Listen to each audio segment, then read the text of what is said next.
নমস্কার, মণ্ডলবাড়ি রান্নাঘরে সকলকে স্বাগত জানাই। আজকে আমি খুব সহজ এবং খুব কিভাবে করলে বেশি টেস্ট হবে বেগুন ভর্তা করে দেখাবো। প্রথমে দুটো বেগুনকে ভালো করে ধুয়ে মাঝখান থেকে কেটে দেখব যে পোকা আছে কিনা। তার মধ্যে ওর মধ্যে 5-6 ক রসুন ঢুকিয়ে দেব, দিয়ে তেল মাখিয়ে একটু হাতে করে তেল নিয়ে বেগুনটা তেল মাখিয়ে নিয়ে পুড়িয়ে নেব। পোড়ানো হয়ে গেলে খোসলা ছাড়িয়ে ভালো করে ওই সিদ্ধ করা রসুনটা নুন আর মিষ্টি দিয়ে ভালো করে বেগুনটা মেখে নেব।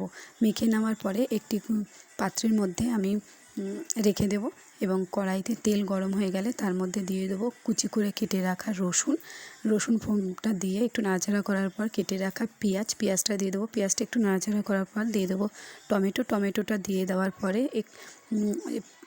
স্বাদ মতো একটু নুন দিয়ে দেবো।